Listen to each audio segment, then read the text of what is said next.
So I invited Richard Harmon here, who is a dear friend of mine for well over a decade.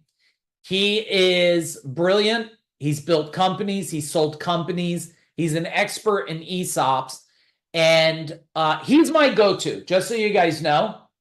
And I want to ask him some questions today, and I'm going to have him give his little deeper intro. I'm going to ask him questions, not just about ESOPs, but about exiting, where people are, where business owners are sabotaging themselves, because he knows, me and him, I still tell him, I think I should have did an ESOP on that. I was solving some things. He knows that. But I am planning in my future to do an ESOP, and he's my guy that's going to do it. And he's been on the top stages in the world, recognized by the top people in the world as the guy that does this stuff. And he has an incredible smart partner that I should get on here too someday. So without any further delay here, hey, Richard, super nice to see you. Good morning. Tell everybody first, where are you living today? I'm in Puerto Rico. We'd show you outside. I could probably share a picture. It's just stunning. I live on this lagoon. Moved to Puerto Rico at the end of 2019. It's a story, but we've been down here for 4 years, and it's a U.S. tax haven. It's one of the only two places in the world that you can legally pay less than the full IRS 37% rates. And I got down here because of a client who wanted to do an ESOP, but for a lot of reasons didn't make any different. It make sense for him. And I said, what about, he said, what about Puerto Rico? And I'm like, what about it? He goes, well, I've heard these things. So we did a tremendous amount of research, helped him move down here. And then I said to the team, I said, what about me? They said, oh, it's perfect for you. Any ESOP I do sitting in Puerto Rico for my US clients gets taxed at 4%, not, 37%. So you basically keep about 96 cents on the dollar. But you have to put up with infrastructure issues, potholes in the sidewalks, things like that. But it's also stunning and beautiful. And 2 miles out, you see the cruise ships come in every day. And it's been wonderful. And I bet you have a lot of friends and people there too, because a lot of people have moved there in the last 5-7 years, right? Correct. There's a big community of folks that have moved down. It's a Bitcoin haven because there's no capital gains taxes, right? There's also mass tort attorneys. We know this attorney that does all the opioid cases. He moved 80 attorneys to Puerto Rico so that everything's done from here, because they get these massive settlements, and then most of the money comes here, their share. And then also hedge funds, investment firms, things like that, also attracted by the lack of capital gains. So they have this act, it's called Act 60. It used to be Act 2022. It's been in place since 2012, and it goes through 2035 unless they extend it. So the goal was Puerto Rico, for example, during Maria, a big hurricane hit in 2017, population on the island was 3.5 million, 500,000 moved to the States. There's 8.5 million Puerto Ricans. Every Puerto Rican since way before World War II is a U.S. citizen at birth.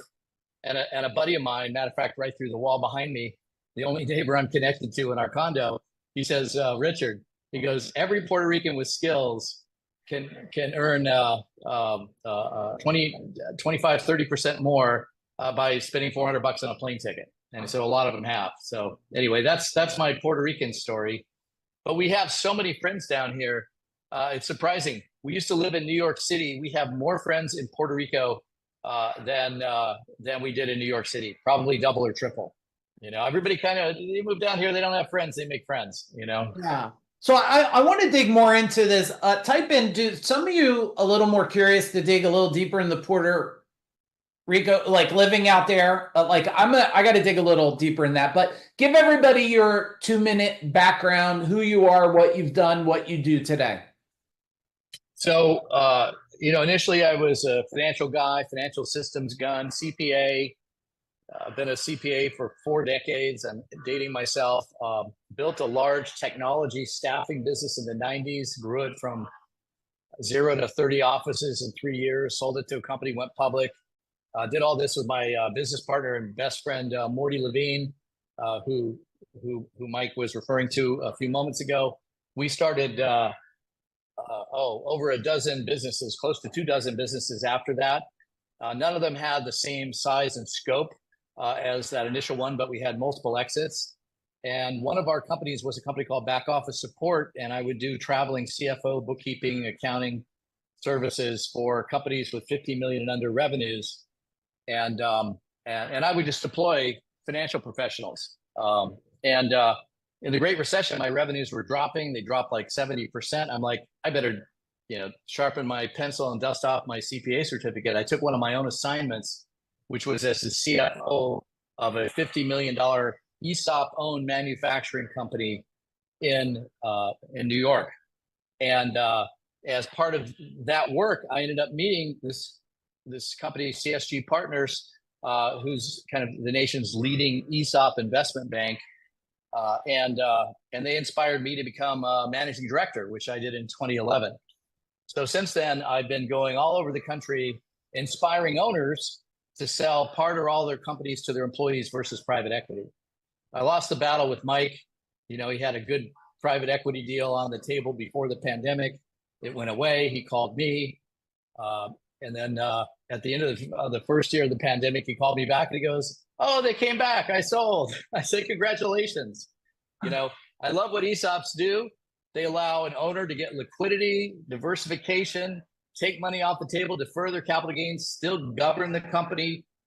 The entire transaction is deductible, so there's tax efficiencies both to the selling shareholders, to the company, also for the employees, and it's a win-win. So I've done several dozen of these transactions, over $2 billion at this point, anywhere from $7.5 million to the largest one was $500 million that the owners have taken off the table. And so that's my passion. My passion is owners create this equity, and if they don't harvest it along the way, we have so many baby boomer business owners retiring right now. It's the rate of like 10,000 a day, which is, for you guys, this is your opportunity to pick up those businesses, right? To scoop them up, because when you achieve size and mass, and most of our companies were bootstrapped from scratch. We had a Medicare asthma pharmacy. We bet 20,000 in marketing, and we got 60,000 of orders, and we grew it to a couple thousand, then sold it for $3 million a couple of years later. But it was bootstrapped. The company that bought us, they were buying 20 of us a year, the wealth that they were creating. So when you're really small, the value is small.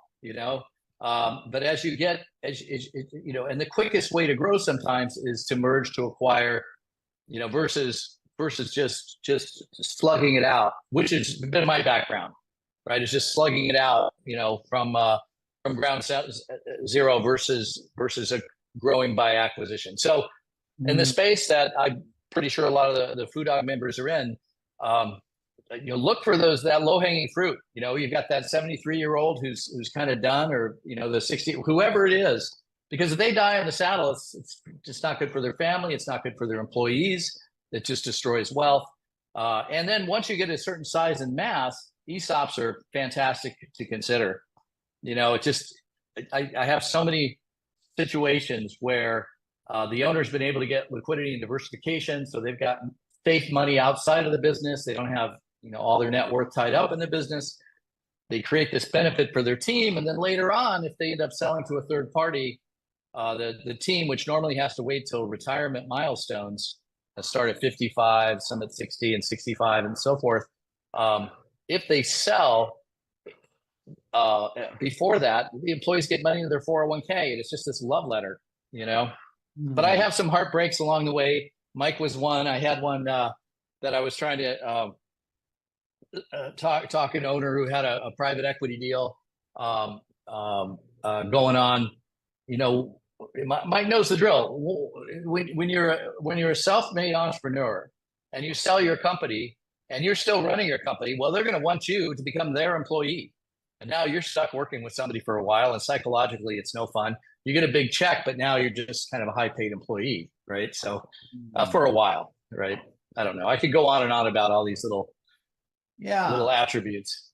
Richard, so first off, let me make sure all of you know. So in ESOP, if you were to summarize it, because there's 3 parts I love. So I want you to go deeper on the 3 parts.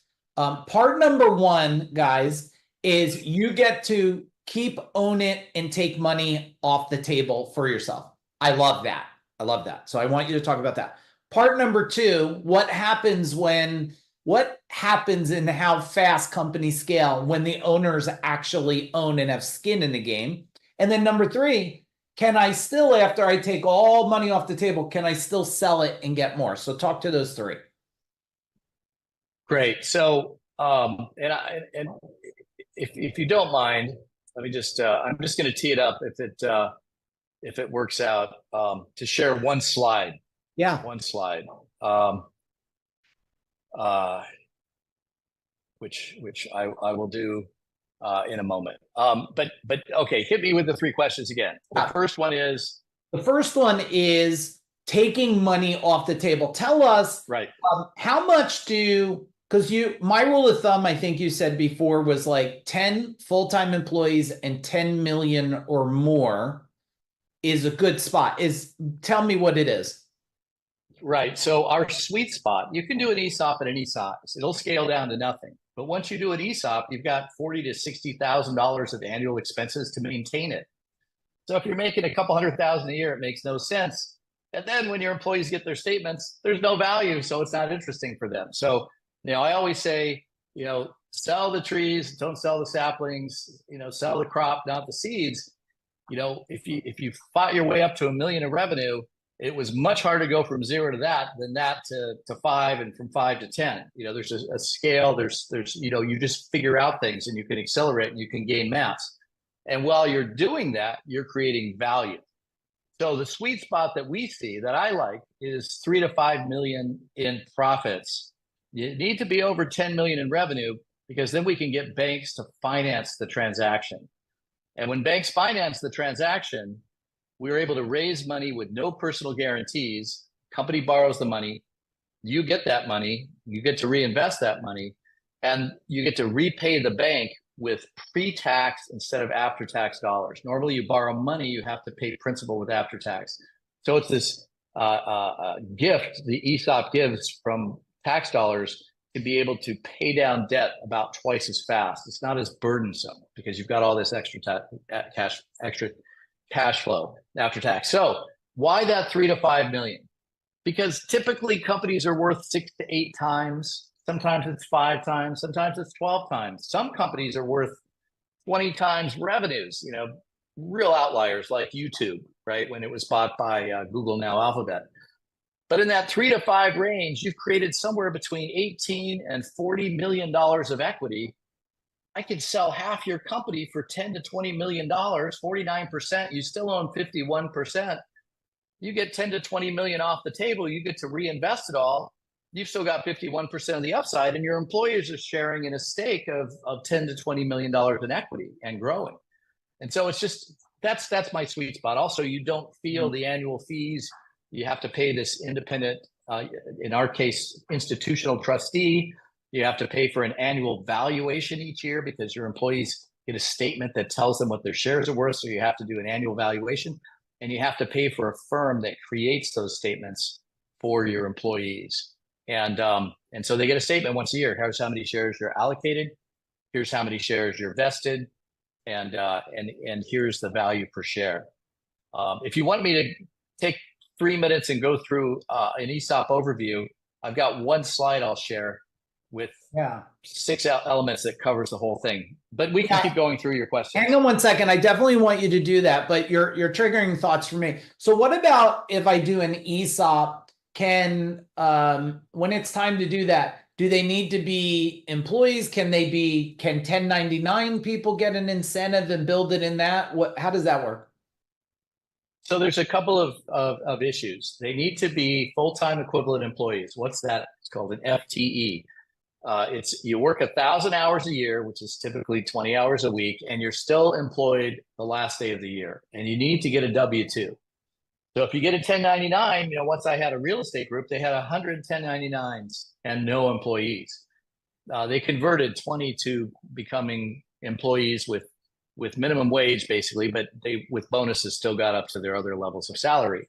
People like 1099s because you're not paying employer payroll taxes, on the 1099 folks. The 1099er is responsible for paying all their FICA taxes and the like. So you can convert employees, but the way ESOPs work, and by the way, Monday, Labor Day, was the 50th anniversary of President Ford signing ESOP legislation in the Oval Office. Wow. Isn't that cool? It was 50 years ago in 1974.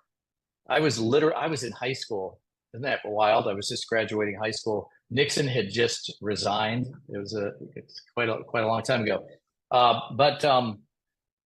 So yeah, that's the scoop. So yeah. Next question. The next thing is, which is the part that I feel most people are missing today, is when you do an ESOP, you create employee ownership mentality. Can you talk on how that helps a company scale? I've got a great example. Matter of fact, we're doing an interview with this company, TechFlow, in a couple of weeks, and he has a company that provides governmental contracting services.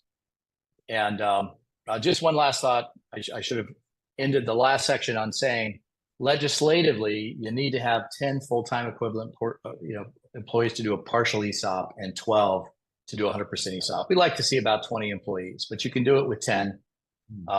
Typically, we won't have you become 100% ESOP right away, but I won't get into the weeds on that. All right. So, okay, take me back to this, the next element. Just give me what was the second part of your question? The ownership, like how do the employees, now they have skin in the game. What have you noticed with companies? So, and I was getting back to that government contractor, right? That's going to come up. So they had been in business 15 years by 2015. And they had grown to 60 million in revenue. And they were starting to fade. And they had drawn from 60 million back to 50 million. He didn't have employee engagement. He said, well, let's explore this ESOP. So we did an ESOP for him 10 years ago. And he got everybody pulling the same direction. Look, we're owners. You've got a piece of the game. You've got a stake. Each year that you work, you're going to get allocated more shares based on your relative W-2 salaries compared to everybody else. And those shares are going to have value over time. And I got to pre-interview the owner a couple of weeks ago. And he goes, Richard, now we're at $300 million a year in revenue. We're just crushing it. The employees are happy. Pretty much every one of them is going to retire, or with more than $1 million in their ESOP accounts, where they get that money into their 401k when they hit retirement milestones. So we see it happen all the time. I think there's been some wonderful stories. I had somebody who had an insurance agency who came up to me 6 months ago, and he said, Richard, I took money off with the ESOP, back in 2016, 2017.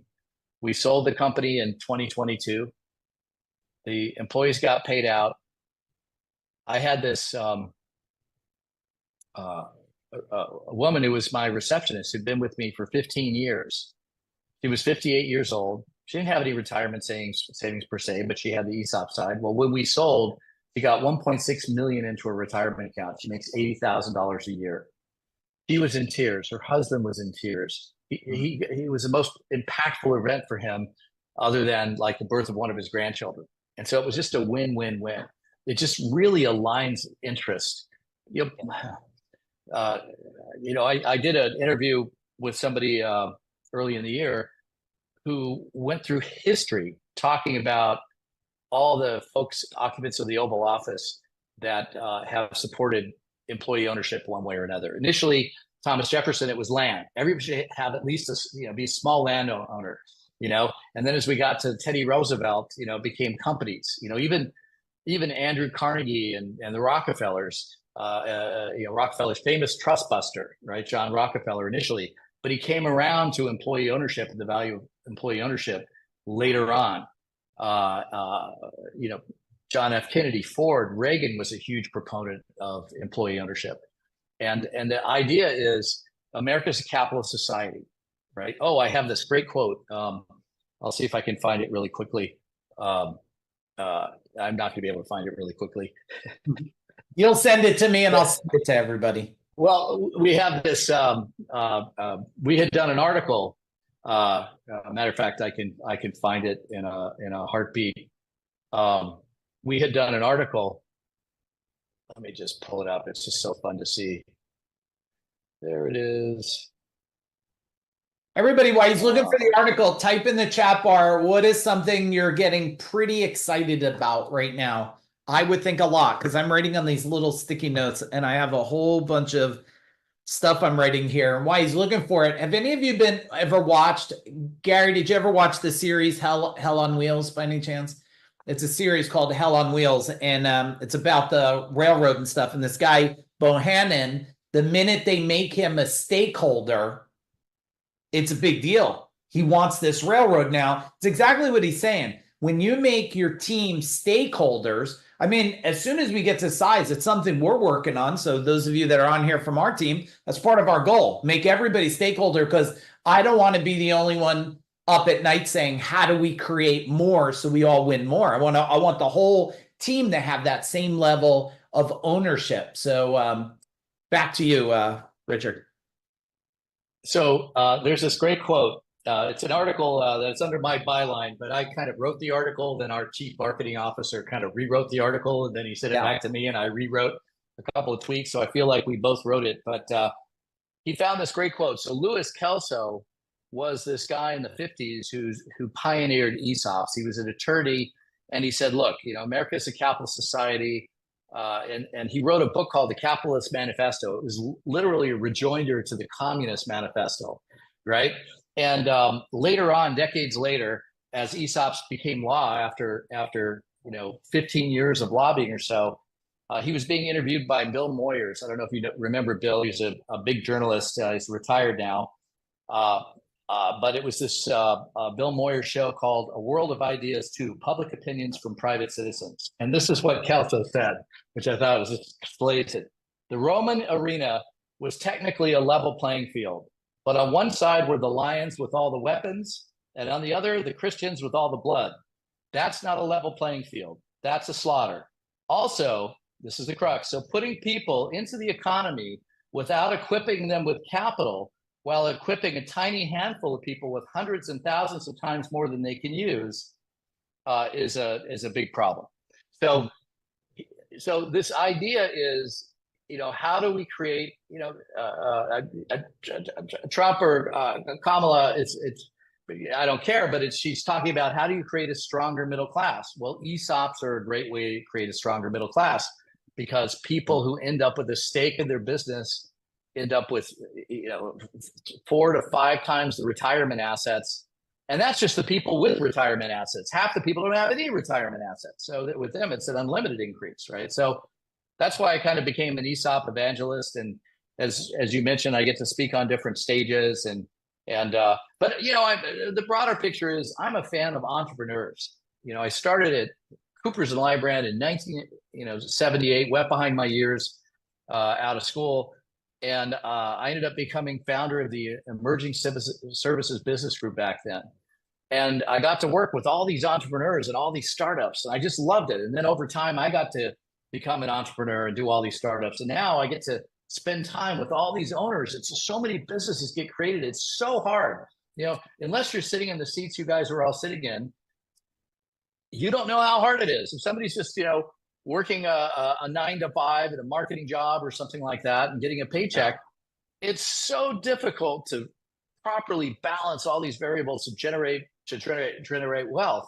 And it's just wonderful that when you do that, you can celebrate your team by sharing meaningful equity with them, and also get rewarded yourself, for all the hours and hard work and the 10,000 decisions you had to make on a yearly basis.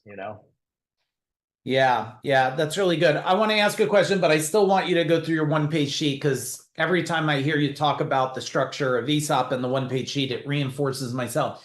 So give us, if you were going to target baby boomers to help them, you were going to pick them up as a business with the sole intention to get them to an exit. Tell me how you would build the exit of a baby boomer with an ESOP to make sense for the baby boomer and someone like me that's building a lot of baby boomers in the portfolio? So, I have a few of those right now, right? Where I've got a client, he's already, there's something magical happens that Mike knows about. When you sell 100% of your shares to an ESOP trust, you're still allowed to have synthetic equity, which is the warrants, stock appreciation rights, options. It's the right to buy back shares at a fixed price, set in a certain set of circumstances that makes that price low. What happens to the company at that point? It becomes tax-free in perpetuity. Think about if you have an S corp, you get a K1. Well, that K1 goes to the retirement trust. Retirement trust doesn't pay taxes. So once you get to this position, this type of ESOP, you're tax-free in perpetuity. And if you go acquire somebody, they become tax-free. Their employees get merged in. They become part of the ESOP, and you get to pay them off with their own pre-tax dollars. But there's a trick. So now I've got a client who's 100% ESOP right now, and they still have a 40% stake where they can buy back. So they're still getting upside appreciation. And they are acquiring a competitor. And the competitor is doesn't make any difference. It's smaller than they are, but the owner's 73, and he wants out. Well, we're going to structure it so that owner can do an ESOP, defer all his capital gains, and then merge right into the new company and then become tax-free. Because one of the big benefits that Congress put in place to inspire owners to sell shares to this trust for their employees is called a 1042 rollover, which is the opportunity to reinvest your proceeds over a year period of time and defer all your capital gains taxes. So we want to get that retiring owner the ability to get that paycheck, not have to pay capital gains taxes on it, which gives him a big boost. Because in most states, it's at least 20%, but in California, for example, it's 37.5% capital gains taxes. And they're only going up, right? At some point. So there's an art to that. It's not simple. We had a nice trucking company in New York. We did it for a few years ago. And I think we have an opportunity to do it as long as negotiations go well. But if you're going to go buy a company and that owner wants to retire, and there's a couple things going on. Typical acquisition, if it's a small company, you might just try to do an earnout. I've got a large home healthcare company right now. They do hospice, they do home healthcare. The payroll's $100 million. And I was talking with the COO. He goes, Richard, we did all these acquisitions. They've got, over 40 LLCs. He goes, sometimes it's just a small company. They can't make next payroll. We're able to take over the company for next payroll, put in best practices, and grow them. We got them for a song, right? And now they're selling them to an ESOP. Companies worth hundreds of millions of dollars because they've acquired all these companies at these minor amounts, but put in processes and to make them profitable, right, or more profitable. So the art of building an empire is not easy. And then you've got the owners. The problem with the owners are they're owners. They've been in the king seat, the queen seat for often decades, and they're giving up their baby. And it's owner psychology. It's like, how do you inspire them to take that move? I have another acquisition that a friend was working on, similar to the one I just mentioned. Really big company, owners in Chicago. He's 83. He's got dementia. He doesn't have the right succession strategy. Yet he's already at the point where he's not thinking clearly or rationally, right? And bad decisions make bad outcomes. So there's an art to doing those acquisitions. And Mike, I think in your world, given the size of a lot of the HVAC, plumbing, electrical services companies, what does private equity do? They love you once you're 5 million in profits. They'll, if you're an HVAC company, if you've got, if you have diverse lines of services, you have, you started plumbing, but maybe you tag in electrical and maybe some HVAC, and you've got 5 million in equity, some private equity firm is going to pay you a big multiple, might be 12, 15 times. If you're at $1 million, they're not going to pay you anything, you know? Yeah. So, you know, what I have going on now with people in the HVAC space is, you know, I have somebody in North Carolina, and it's a sizable company, but he's growing really rapidly. And the private equity is knocking on his door saying, oh, we can get you 15x. And we're looking at the whole market. We're like, that's not happening. They're dangling a shiny lure. And by the time he got through the whole process, they're going to beat him up, you know, and he's going to end up down at a, you know, a smaller multiple. But these are, you know, the goal is, how do you create generational wealth for you and your family? And then, you know, and then you go to the outer circle, which are your employees. And your employees in a lot of companies, they become not just employees, but your chosen family, right? How do you build wealth that everyone can benefit from, right? So an ESOP is just part of that equation. But the typical blocking and tackling and everything you do, Mike, in terms of all the insights in the businesses that you built, and sharing those insights, and you know, it's important to have that information, but you gotta be able to execute, right?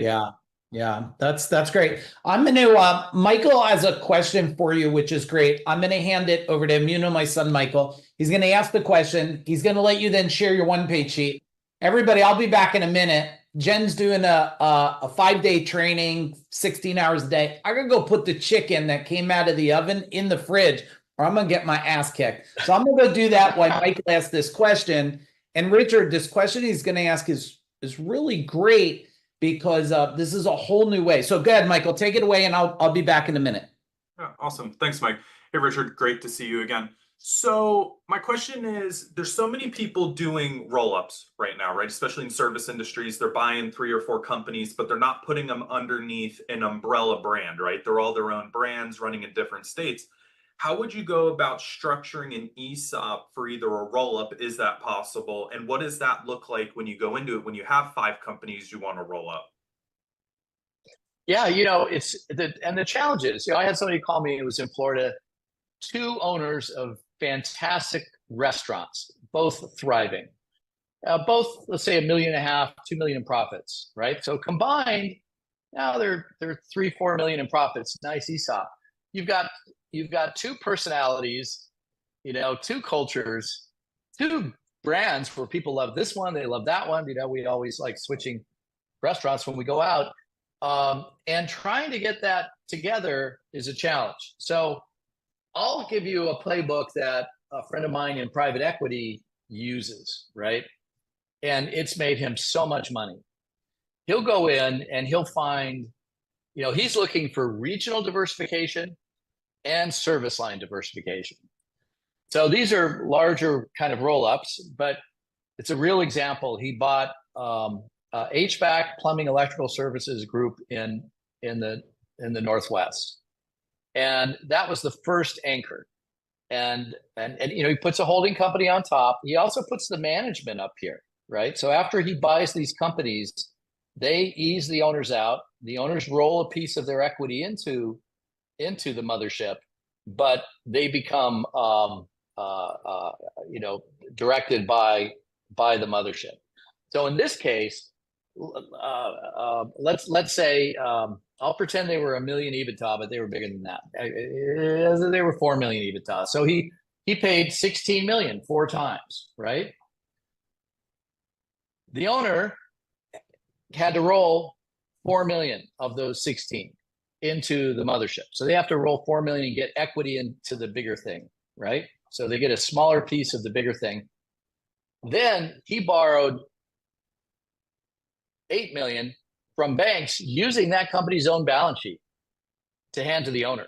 And he put in 4 million of his own money. So now he's got 4 million of his own money in. He's got 12 million in cash that the owner got at closing, and that rollover. That was anchor number 1. Now he went and did that on the East Coast, and he found another one. And this one was a little bit bigger, 6 billion EBITDA, same thing, right? So now he's got 10 million of his own money invested, but now he's got 10 million of EBITDA. right? And he's got both coasts going on. And then he acquired another one in Texas. And this one was 8 million EBITDA, but they got the smallest piece of their rollover when they got, let's say, 32 million. With their rollover, because the other two were already in place, that already had massive value, they got a smaller piece of that mothership than the original company did. But that's just a relative number. So now between the three of them, initially it was really about 15 million in EBITDA between the three of them. Over 3 to 5 years, he grew them to 25 million EBITDA. Now, he had bought them all at 4 times, and now he sold them for $250 million, right? So remember, he only had 4 million on the first one. He had 6 million, 10 million cash, 8 million. He had 18 million of his own cash, and he turned his personal paycheck after paying off all the other owners and all the participants into over $100 million. And that's an actual example of a real roll-up that happened 2 years ago. So now if you take it smaller, right? I think one of the things he does is when he's doing those roll-ups, he does really deep background checks on all the owners. You know, once in a while he'll find somebody who's got a lot of stuff in the closet that you don't want to find out later, you know, how they, you know, defrauded prior partners, things like that. They do a deep background check. They also do due diligence. They do what's called a quality of earnings report. A lot of private equity firms do that. So what is a quality of earnings report? It's an accounting firm that does it, and they go in and they look at your earnings and they say, all things considered, how likely is this business going to be able to generate these earnings in the future? Are there dependencies on a huge client? What happens if they go away? Are there dependencies on supply chain? And they'll look at all these things.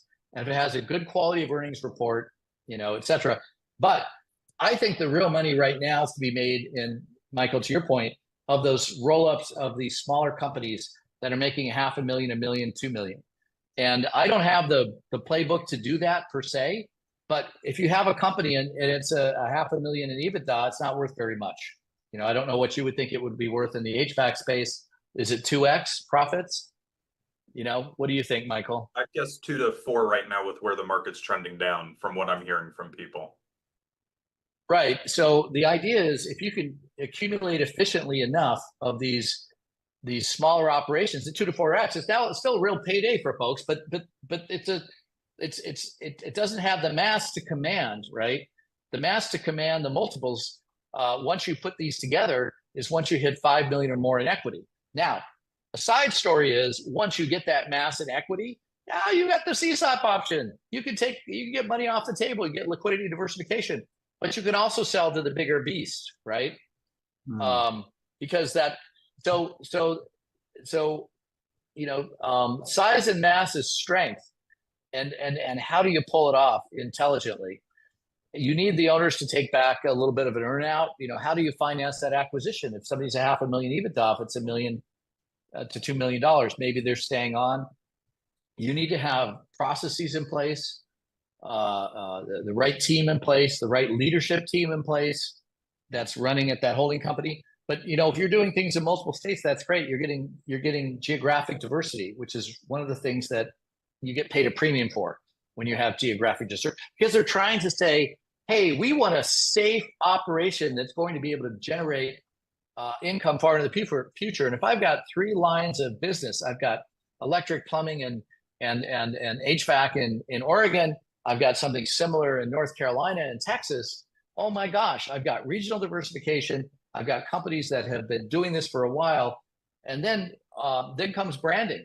It's like, do you impose the predominant brand on the market, or do you continue with it depends on how loved the brand is, right? And whether it's generating real value in the local marketplace.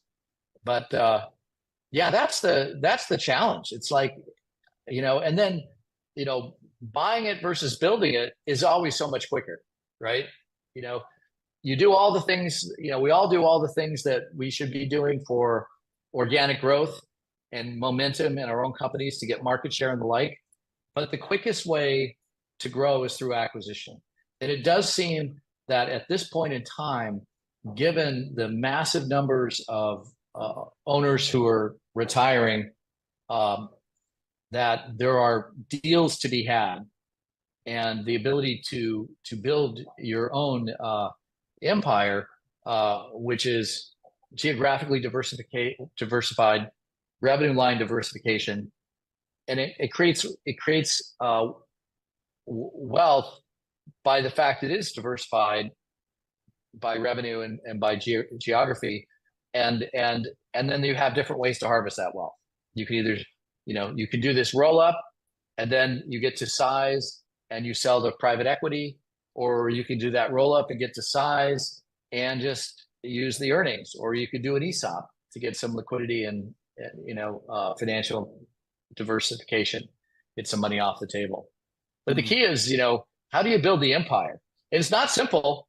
It's so challenging because there's so many people that are out there, in the trenches, getting the work done. And I'm dealing with a few owners right now in the psychology. One guy's a good friend of mine, 63, 64, got a big HVAC company in New York, and then I have another one that's growing rapidly in North Carolina. Started by his grandfather, kind of skipped a generation. He's grown it into $60 million juggernaut.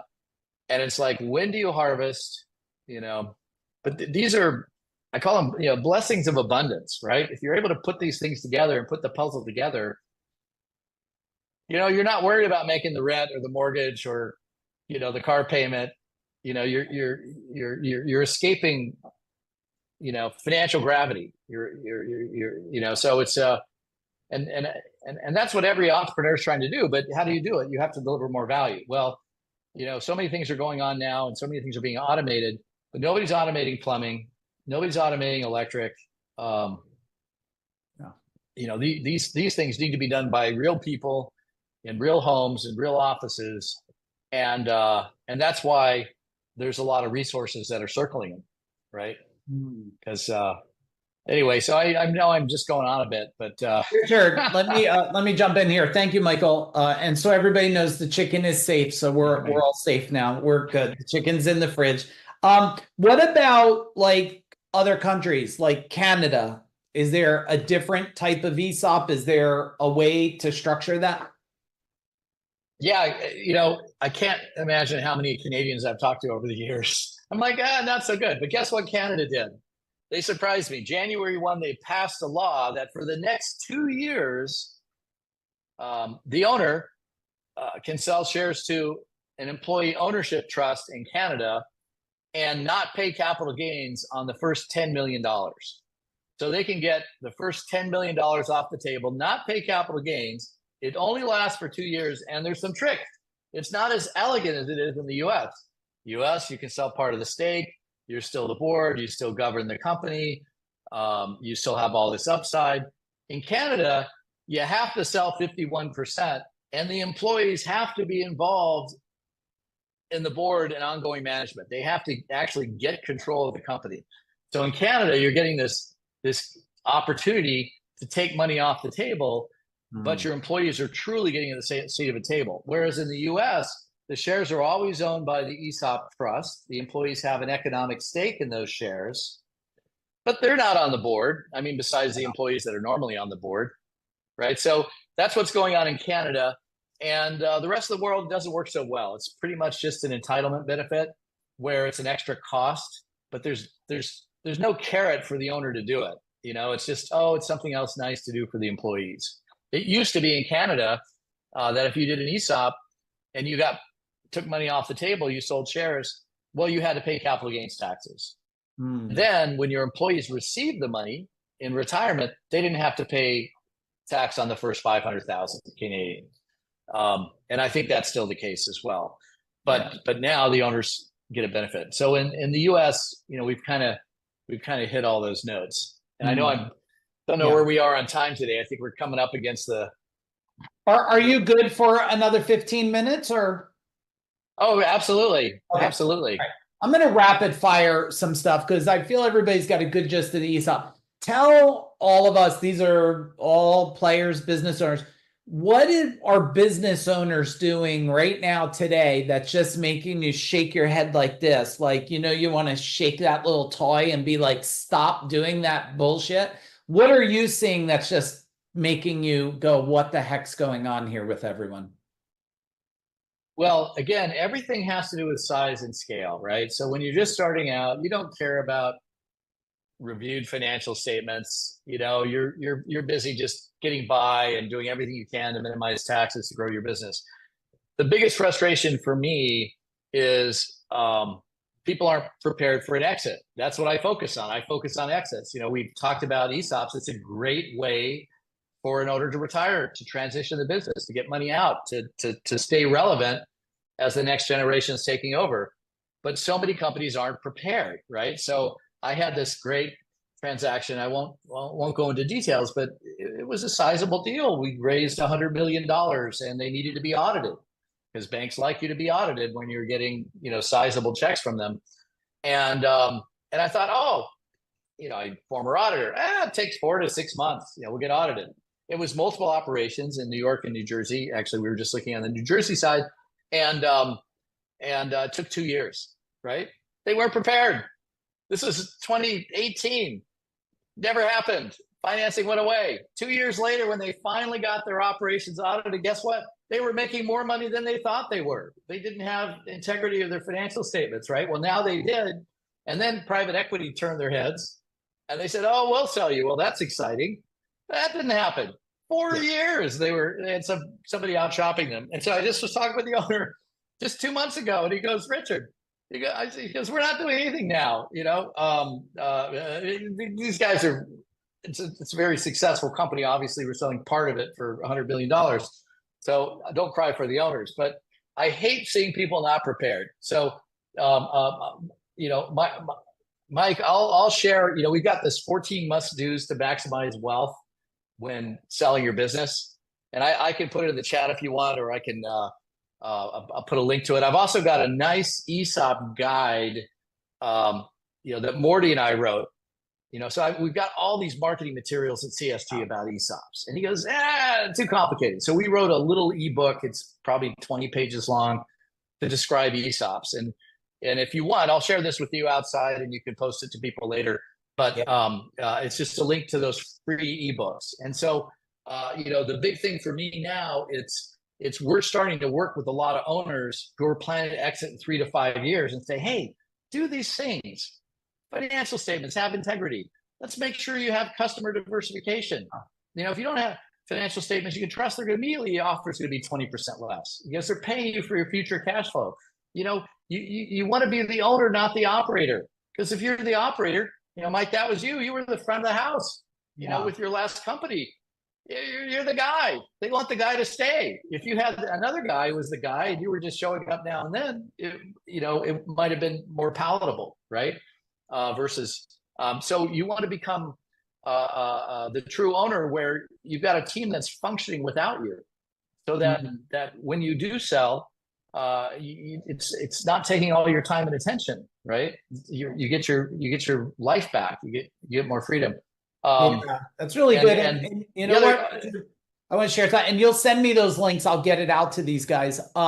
Especially like Kerry, for someone like you, like he just said something so magical there that, and I hear it all the time. People say, the bookkeeping companies, $4,000 a month, or the CPAs $5,000. I said, you think that's expensive? Let me tell you how expensive it will be when you go to sell your company and you lose a deal that's 20 million. That's expensive. What you're paying now is called preparation, but it's about what you say. You're planning for an exit. So, it's so key there. Let me ask you one more question. We'll finish with this one. If you were to tell everybody from your wisdom, and you got a hell of wisdom here, everybody give some love in the chat bar to Richard. Did he just give you he summarized on our questions, millions and millions of dollars. He made me millions and millions by supporting me. I didn't even send the guy a damn fruit basket. But I do help him when I can. I do help him when I can. Mike, you've been wonderful. You helped us so much with our exit strategy concepts. Mike's a gun. Mike's a gun. Thank you. Thank you. I'm thrilled by everything that you do. Thank you. If you were to tell everybody, hey guys, no matter where you're at in the game of business, over the next 36 months, these are just a couple things you just really should focus on if you want to have future wins. What would be your wisdom to pay attention to over the next 36 months? You want sustainable earnings, right? You want an engine that's generating sustainable earnings. You want to find a way to maintain momentum. Don't get complacent. If the company is growing and expanding, value is increasing. If it's decreasing, value is decreasing, and it's not necessarily linear. It's like, oh my gosh, the business is fading. Well, now you're destroying value. So you want marketing systems in place that are creating momentum. You want to be able to manage your operations in a way that you have quality of life. I know when we were starting our tech staffing businesses in the 90s, we were working close to around the clock between the two of us. We get about 4 hours sleep a night, and I'd start at 10 in the morning, go to 2, and Morty'd start at 6 a.m. and go to 10 at night. And there's a way to balance all that. And Mike, I know you're so good at providing details on that are actionable. But again, I come from this financial background. I like you having your financial systems having integrity. It doesn't mean to be audited or reviewed right away, but make sure that the numbers are right, that you understand your financial scorecard, that you understand the difference between a balance sheet and cash flow, because cash flow is so essential, and profits and cash flow, that's different. There's so many things that you need to be thinking about. I'm just going to look at one thing here. Hold on. Looking for one resource.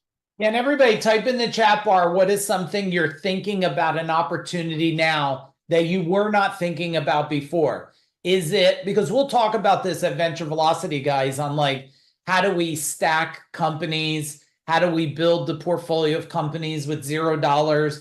Now, how do you, an ESOP is some of my new thinking of what Michael asked, which was brilliant. It wasn't my question, it was his, is how do we now, Gary, how do you look for a company and say, look, I'm going to take 40% of your company. I'm not going to give you anything. I'm going to scale it to $10 million. We're going to get that, $3 million in profit. We're going to make sure we have the employees. We're going to exit in 3 to 5 years with an ESOP and then do it again. Like it's speed to exit, right? If you look at how long, that's what I wanted to do. The first deal took me 10 years to learn all that.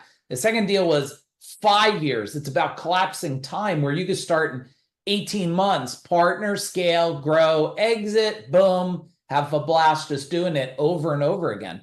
Did you find what you're looking for, Richard? Yeah, I think, Mike, I sent you a personal text with the links to those guides. Okay. I think those would be valuable to share with your team over time. Like right now in my world, I'm like, how do I reach these business owners? How do you penetrate? How do you connect with all these business owners that are in my world, because they're the 3 to 5 million EBITDA, some are 20, some are 50 million EBITDA, 100 million sometimes. How do you connect to these folks that are so busy, that are running these empires, that are being bombarded every day by 1 million people trying to sell to people who have all the resources, right? Yeah. And that's a challenge. So you try these different marketing initiatives. I've been lucky to be able to influence influencers. Yesterday I was on the phone with an influencer that gets 40 million views a month, and coaches in software CEOs, right?